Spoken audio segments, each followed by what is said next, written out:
Essa é a terceira aula de introdução a Java da disciplina Técnicas de Programação Avançada. O objetivo da disciplina é apresentar os princípios da programação orientada a objetos e padrões de projeto que permitam ao aluno produzir software com qualidade.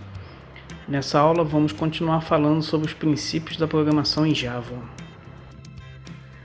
Os métodos abstratos podem ser usados para garantir que todas as subclasses tenham que implementar o mesmo comportamento. Porém, pode ser que seja preciso que classes que não são subclasses da mesma superclasse também tenham que implementar o mesmo comportamento.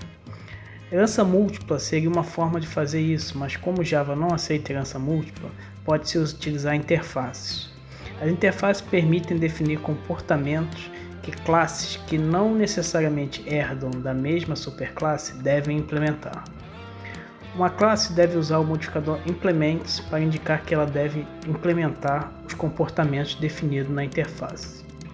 Diferente da herança, onde uma classe só pode herdar de uma superclasse, as classes podem implementar várias interfaces, mesmo se ela já for subclasse de outra classe. Podemos imaginar a interface como uma classe totalmente abstrata. Isso significa que todos os métodos são abstratos. Todos os atributos são de classe e não alterável, e todos os métodos e atributos são públicos. Para todas essas características, não é necessário utilizar os modificadores abstract, static, final ou public. A declaração de interface tem estrutura semelhante à de uma classe. Precisando de indicar o nome do pacote da interface, a declaração é feita usando o operador interface seguido do nome da interface, e dentro da chave serão declarados os atributos e métodos da interface. A nomenclatura de arquivo segue a mesma regra de uma classe, onde a interface pública deve estar em um arquivo com o mesmo nome da interface e extensão .java. Apesar de não usar modificadores, os métodos são abstratos e públicos, e os atributos são públicos de classe e não alterável. O fato dos atributos serem de classe e não alterável força que o valor deles seja definido nas suas declarações. No exemplo, podemos ver uma interface que define um comportamento de objetos que podem ser ordenáveis, ou seja, dentro do sistema queremos que todos os objetos que possam ser ordenados implementem essa interface para possuírem os comportamentos getChave, maior, menor, maior ou igual e menor ou igual. A ideia é que as classes que implementarem a interface devem implementar o método getChave para retornar um inteiro que será usado na ordenação, e os métodos maior, menor, maior ou igual, menor ou igual devem comparar o objeto proprietário da chamada do método com o objeto passado como parâmetro, que também implementa a interface ordenável, e retornar verdadeiro caso seja maior, menor, maior ou igual e menor ou igual, respectivamente. Caso contrário, deve retornar false. Podemos então ver como seria se a classe produto implementasse a interface ordenável. Seria preciso implementar o método getChave, que no caso do produto poderia retornar o código do produto com uma chave de ordenação, e os outros métodos de comparação. Aqui podemos ver a implementação do método maior, que compara a sua chave com a do parâmetro e retorna se é maior ou não. A mesma lógica seria aplicada se a classe pessoa implementasse a mesma interface. No caso de pessoa, poderíamos utilizar o CPF como chave. O importante é observar que o produto e a pessoa não possuem relação de herança entre si, mas podem implementar a mesma interface. É possível definir vários métodos para realizar o mesmo comportamento de forma diferente, caracterizando assim o polimorfismo. Esses métodos podem ter o mesmo nome, já que realizam o mesmo comportamento. No caso de métodos com o mesmo nome estarem um na superclasse e outro na subclasse, pode-se diferenciá-los no momento da chamada pelo uso do operador super para referenciar a superclasse e dis para referenciar a subclasse. O polimorfismo pode ser classificado conforme o local onde os métodos envolvidos foram declarados. Pode ser sobrescrita, onde apenas dois métodos estão envolvidos e um dos métodos está na superclasse e o outro está na subclasse.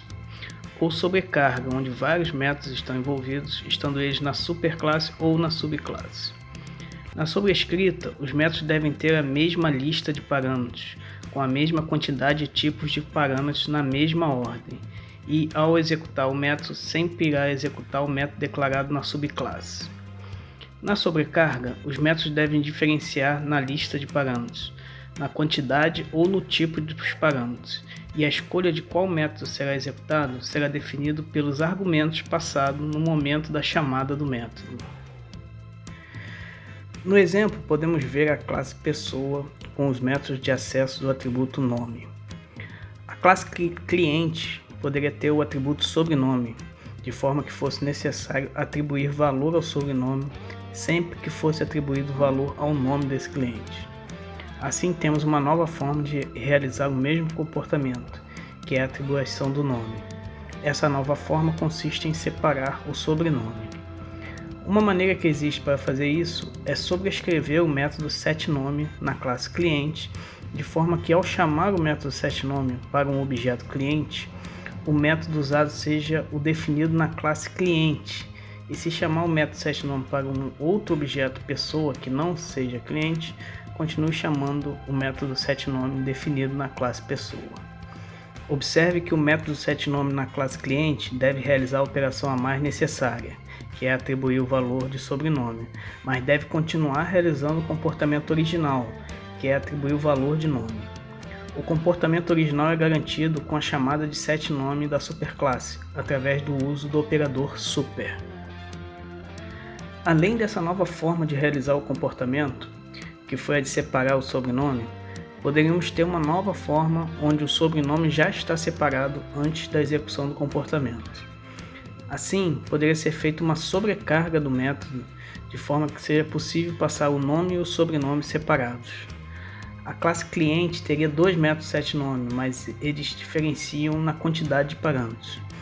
Dessa forma, na chamada do método, podemos determinar qual será executado pela quantidade de argumentos passados. Ainda podemos observar que as duas últimas linhas dos dois métodos setNome da classe cliente fazem a mesma coisa, que é atribuir valor para o sobrenome e a chamada do método da superclasse, o que pode ser considerado duplicação de código. Então, é possível chamar o segundo setNome no final do primeiro e assim evitar essa duplicação. Essa é uma prática bem comum na sobrecarga e sobrescrita. Os métodos se chamem a fim de evitar duplicação de código. Os métodos construtores também podem ser sobrescritos e sobrecarregados, com algumas características próprias.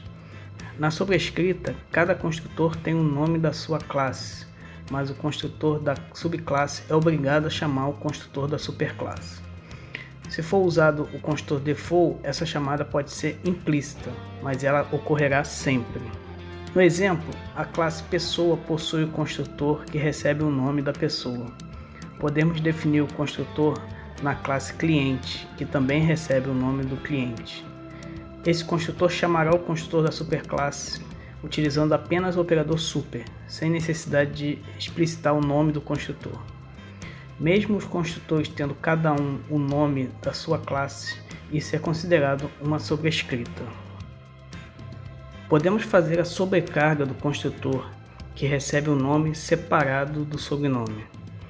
No caso de construtores, não podemos fazer um chamar o outro para evitar duplicação de código. Teremos de fazer isso através de outros recursos. E aqui termina a terceira aula de introdução a Java. Falamos sobre interfaces e as formas de implementar polimorfismo nos métodos e construtores.